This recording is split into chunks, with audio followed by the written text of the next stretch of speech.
اللہ کے ولی کا ایک واقعہ بتاتا ہوں. یہ بھی مادرزاد ولی ہیں، اللہ کے بہت بڑے ولی ہیں، اور غوث اعظم شیخ عبد القادر جیلانی رحمۃ اللہ تعالی علیہ کے پیر کے بھی پیر ہیں. ان کو سب سے پہلے سلطان العارفین کا لقب ملا ہے. جن کو دنیا سلطان العارفین حضرت بایزید بستامی رحمۃ اللہ تعالی علیہ کے نام سے جانتی اور پہچانتی ہے. آپ دن اور رات اللہ کی عبادت کیا کرتے ہیں، دن اور رات ہر وقت اللہ اللہ کیا کرتے تھے، ہر وقت. ایک مرتبہ آپ نے اپنی امی جان سے اجازت مانگی کہ والدہ آپ مجھے اجازت دیں کہ میں ان بستی سے کٹ کر، سب لوگوں سے کٹ کر جنگلوں میں نکل جاؤں اور جنگلوں میں تنہائی میں بیٹھ کر صرف اللہ کی عبادت کروں، اللہ اللہ کروں. پھر مجھے وہاں کسی کا خیال ہی نہیں آئے. تو آپ کی والدہ نے اجازت دی کہ بیٹا میں تمہیں اجازت دیتی ہوں، تم چلے جاؤ اور اللہ کی عبادت کرو. آپ اپنی والدہ کو چھوڑ کر جنگلوں میں نکل گئے. آپ اللہ کا قرب حاصل کرنا چاہتے تھے، آپ ایک مقام ولایت کا، مقام حضوری وہ حاصل کرنا چاہتے تھے.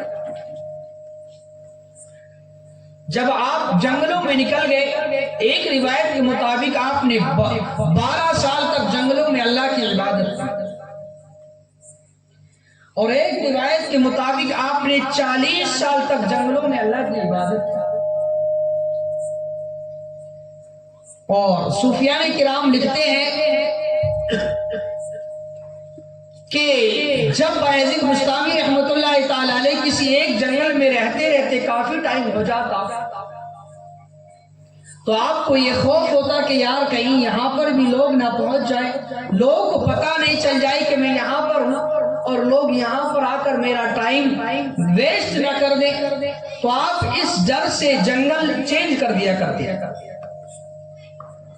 آپ ایک جنگل میں رہتے رہتے کافی وقت ہو گیا تو آپ اس خوف سے کہیں لوگوں کو پتہ نہ چل جائے اور لوگ یہاں نہ آ جائیں، رات کے وقت میں وہ جنگل چینج کر رہے تھے. تو جب آپ جنگل تبدیل کر رہے تھے تو چلتے چلتے آپ اپنے بستان، اپنے ہی وطن پہنچ گئے. جب آپ اپنے شہر پہنچے تو آپ کو خیال آیا کہ بایزید یہ تو تیرا اپنا وطن ہے، کہ چل جب اب تو اپنے وطن میں آئی گیا ہے تو ماں سے ملاقات ہی کر لے. فرماتے ہیں کہ میرے دل میں ایک خیال آ گیا تو میں اپنے گھر کی جانب جانے لگا. تو راستے میں میرے دل میں خیال آیا کہ بایزید اگر تجھے تیری والدہ نے پہچاننے سے انکار کر دیا اور اس نے کہا پہچانا نہیں، کہا کہ تو کون ہے، میں تجھے نہیں پہچانتی، تو پھر تو کیا جواب دے گا؟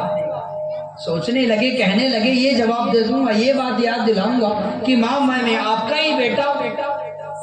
فرماتے ہیں میں اپنے دروازے پر پہنچا تو جب میں دروازہ بجانے لگا تو اندر سے آواز آئی، بایزید ساری زندگی تو تو نے ماں کی خدمت نہیں کی، جب خدمت نہیں کی تو اب ماں کو پریشان بھی مت کر، ماں کی بے ادبی بھی مت کر، وہ سو رہی ہوگی، کیا معلوم ابھی عبادت کر کر اور سوئی ہو اور تو اسے اٹھا دے، نیند میں خلل پڑے گی. تو اس ڈر سے فرماتے ہیں میں نے ماں کو نہیں اٹھایا، دروازے پر بیٹھ گیا، سوچنے لگا میری ماں ابھی نماز کے لیے، تہجد کے لیے اٹھے گی تو میں اپنی ماں سے ملاقات کر لوں اور جلدی سے پھر جنگل کی طرف نکل جاؤں گا. حضرت بایزید بستامی رحمۃ اللہ تعالی علیہ فرماتے ہیں کہ کچھ ٹائم کے بعد پانی کے گرنے کی آواز آئی، میری ماں کے چلنے کی قدموں کی آواز آئی تو میں بڑا خوش ہوا، میں سمجھ گیا کہ میری ماں تہجد کے لیے اٹھ گئی ہے. فرماتے ہیں میں نے دروازہ بجایا تو اندر سے آواز آئی، بایزید میرے بیٹے تو آ گیا، کہتے ہیں میں یہ بات سن کر حیران رہ گیا، میں تو شوق نہیں رہ گیا، میں تو سوچ رہا تھا کہ شاید میری ماں مجھے پہچانے گی کہ نہیں، اتنے سال ہو گئے، وہ تو ابھی تک آواز دستک کو بھی نہیں بھولی۔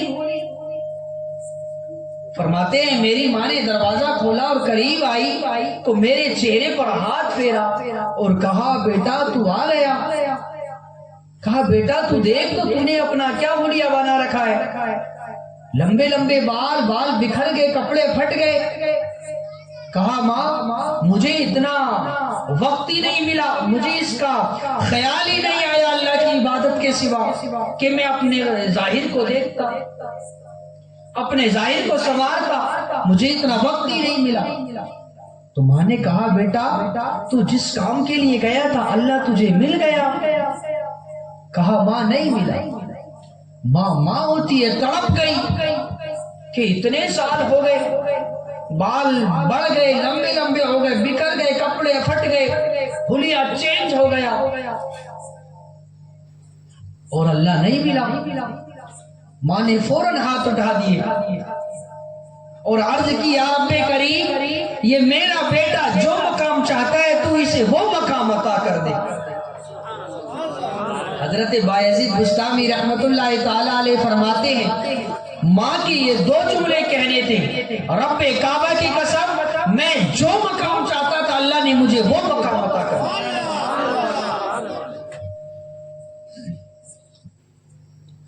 تو عزیزان ملت اسلامیہ، حضرت بایزید بستامی فرماتے ہیں میں رب کو کہاں تلاش کر رہا تھا اور رب کہاں موجود ہے۔ عرض کی اے مالک میں تجھے کہاں ڈھونڈ رہا تھا اور تو کہاں موجود ہے۔ میرے دوست یاد رکھیے گا ان اللہ کے ولیوں کا یہ ایک درس ہے کہ ماں کے سوا اگر ماں ناراض ہے تو یہ ولایت، یہ مقام، یہ عزتیں، یہ مرتبے ملت تو دور کی بات، ہم ذرہ برابر دنیا میں چھوٹی سی عزت بھی حاصل نہیں کر سکتے، چھوٹا سا مقام حاصل نہیں کر سکتے۔ اگر آپ دنیا میں کامیابی چاہتے ہیں، اگر آپ دنیا میں عزت چاہتے ہیں تو ماں باپ کی کبھی بھی بے ادبی نہیں کیجیے۔ اگر آپ حقیقت میں اللہ کے ولیوں سے محبت کرنے والے ہیں تو آپ ان اللہ کے ولیوں کی زندگی کے واقعات کو بھی یاد رکھیے گا۔ انہوں نے کبھی بھی جھوٹ نہیں بولا، انہوں نے کبھی بھی نماز نہیں چھوڑی ہے، انہوں نے کبھی بھی ماں باپ کی بے ادبی نہیں کی۔ اپنے اندر کوئی خواہش پیدا ہو رہی ہے تو اس کو تو مار دیا ہے، لیکن ماں باپ کی خواہش پہ کبھی پانی نہیں پھیرا۔ اس لیے عزیزان ملت اسلامیہ ہمیں ان اللہ کے ولیوں کے واقعات کو یاد رکھنا ہے کہ اگر اللہ نے اتنا بڑا مقام حضرت بایزید بستامی رحمت اللہ تعالی علیہ کو دیا ہے تو ماں کی دعا سے دیا۔ یاد رکھیے گا اگر کوئی انسان ہوا میں اڑنے بھی لگے اور وہ ماں باپ کا ادب نہیں کرتا تو یاد رکھیے گا ایک دن وہ ضرور زمین پر گرنے والا ہے۔ اگر وہ دنیا میں کتنی ترقی کیوں نہ کر لے، اگر اس کے ماں باپ اس سے راضی نہیں تو ایک دن اسے زمین پر گرنا ہے۔ اس لیے عزیزان ملت اسلامیہ آپ کو ماں باپ کا بڑا ادب کرنا ہے، آپ کو بڑوں کی بڑی عزت کرنا ہے، آپ کو پڑوسیوں کا بڑا حق ادا کرنا ہے۔ پڑوسی کے حق کے تعلق سے بایزید بستامی رحمت اللہ تعالی علیہ کا ایک واقعہ میں آپ کو سناتا ہوں۔ آپ کا ایک پڑوسی تھا، یہودی تھا اور یہودیوں کا بھی بہت بڑا عالم تھا۔ ایک مرتبہ اس سے کچھ ایسا کام ہو گیا کہ اس کے ماننے والوں نے اس کو بالکل ماننے سے انکار کر دیا اور جو مقام مرتبہ تھا وہ بھی اس سے چھین لیا اور اس کا بائیکاٹ کر دیا۔ جب یہ یہودیوں کا بہت بڑا عالم تھا تو بایزید بسطامی رحمۃ اللہ تعالی علیہ کا پڑوسی بھی تھا. آپ کو بڑا تکلیف دیتا تھا, آپ کو بڑا پریشان کیا کرتا تھا, بڑا رلاتا تھا آپ کو. اب جب اس کا یہ حال ہو گیا تو غریبی آ گئی, بائیکاٹ ہو گیا, کہیں کام نہیں, کچھ نہیں. تو ایک مرتبہ بایزید بسطامی رحمۃ اللہ تعالی علیہ رات کے وقت میں جب اپنے گھر آئے تو اس کے گھر سے بچے کو رونے کی آواز آ رہی ہے. تو آپ نے اپنی اہلیہ سے کہا کہ یہ آواز کیسی ہے؟ تو کہا کہ آپ کو نہیں معلوم کہ یہ جو اپنے پڑوس میں یہودی رہتا ہے کہ اس سے یہ فلاں غلطی ہو گئی ہے تو اس کے ماننے والوں نے اس کا بائیکاٹ کر دیا, اس کے پاس اتنا بھی پیسہ نہیں رہا کہ گھر میں چراغ بھی جلا سکے, تو اندھیرے کی وجہ سے اس کے بچے رو رہے ہیں. اب کچھ وقت گزرا, تھوڑا ٹائم گزرا, سب لوگ اپنے اپنے مکانوں میں اندر چلے گئے. تو حضرت بایزید بسطامی رحمۃ اللہ تعالی علیہ اپنا چراغ لے کر اس کے دروازے پر پہنچا. دروازے کا بجایا, وہ یہودی باہر آیا تو آپ نے اس کو بولنے نہیں دیا اور جلدی سے کہا کہ دیکھو تم مجھے جانتے ہو, میں کسی سے نہیں کہوں گا, میں وہ نہیں کہ نیکی کروں اور فیس بک پر ڈال دوں, نیکی کروں اور اسٹیٹس لگا دوں, میں کسی سے نہیں کہوں گا. میرے بچے بڑے ہو گئے, تمہارے بچے چھوٹے ہیں, معصوم ہیں, چراغ اندھیرے کی وجہ سے رو رہے ہیں, تم یہ چراغ لے جاؤ. میں کسی سے نہیں کہوں گا, کوئی بات نہیں, لے جاؤ. وہ لے گیا. اگلا دن آیا, حضرت بایزید بسطامی رحمۃ اللہ تعالی علیہ پھر اسی طرح جب سب سو گئے, کوئی نہیں رہا باہر, اب چراغ لے کے اس کے گھر گئے, پھر اس کو دے دیا, بولنے نہیں دیا, کہا لے جاؤ, بس بولو نہیں, کوئی بات نہیں, آپ کے بچے چھوٹے. تیسرا دن آیا تو حضرت بایزید بسطامی رحمۃ اللہ تعالی علیہ پھر آپ اسی طرح چراغ لے کے اس کے دروازے پر گئے, اس کو بولنے نہیں دیا. تو اس پادری نے, اس یہودیوں کے عالم نے کہا کہ آپ ذرا ٹھہرو, 1 منٹ رکو آپ یہاں. اور اس نے شور مچا دیا کہ مسلمان آ جاؤ, یہودیوں آ جاؤ, عیسائیوں آ جاؤ, باہر آ جاؤ. جب اس نے یہ شور مچایا تو تمام لوگ, رات کا وقت اپنے اپنے مکانوں کی چھت پر چڑھ گئے, کچھ باہر آ گئے. تو اس نے کہا دیکھو یہ بایزید بسطامی رحمۃ اللہ تعالی علیہ 3 دن سے اس طرح میرے گھر میں چراغ لے کر آتے, اور میں نے ان پر پہلے بڑے جھوٹے بہتان لگائے, بڑی جھوٹی جھوٹی باتیں ان کے اوپر لگائیں. یہ اپنی جگہ سچ تھے, میں جھوٹا تھا, یہ حق پر تھے, میں غلط تھا,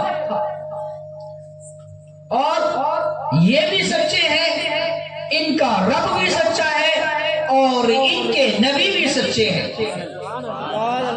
وہ اسی وقت یہودی حضرت بایزید بسطامی رحمۃ اللہ تعالی علیہ کے ہاتھ پر کلمہ پڑھ کر مسلمان ہو گئے. دوستو, اگر ہم حقیقت میں اللہ کے ولیوں کو ماننے والے ہیں تو پھر ہم کبھی بھی اپنے پڑوسی کو تکلیف نہیں دیں گے. پھر ہم دیکھیں گے کہ اللہ کے ولیوں نے کبھی اپنے پڑوسی کو تکلیف نہیں دی. آج تو ہمارے ایسے پڑوسی ہیں کہ پڑوسی پناہ مانگتا ہے, کہتا ہے یار پتہ نہیں کیسا پڑوسی مل گیا, یا تو میں ہی گھر چھوڑ دوں گا یا یہ گھر چھوڑ دوں, اس کا میں پڑوس چھوڑنا چاہتا ہوں, میں اپنا گھر ہی بیچ دوں گا, اتنا بدتمیز پڑوسی ملا ہے, بس ناک میں دم کر رکھا ہے, پریشان ہی کرتا رہتا ہے, گھر بیچو. ایسے پڑوسی بھی. یاد رکھیے, اگر ہم حقیقت میں اللہ کے ولیوں سے محبت کرنے والے تو ہم ان اللہ کے ولیوں کی واقعات کو یاد رکھیں گے. انہوں نے کبھی, اگر انہیں کسی پڑوسی نے پریشان کیا, لیکن انہوں نے کبھی بھی اس کو پریشان نہیں کیا. انہوں نے, اللہ کے ولیوں نے کبھی نماز نہیں چھوڑی, انہوں نے کبھی جھوٹ نہیں بولا, اگر کسی نے تکلیف دی, گالیاں دی, تب بھی انہوں نے جواب نہیں دیا. میں آپ کو بتاؤں,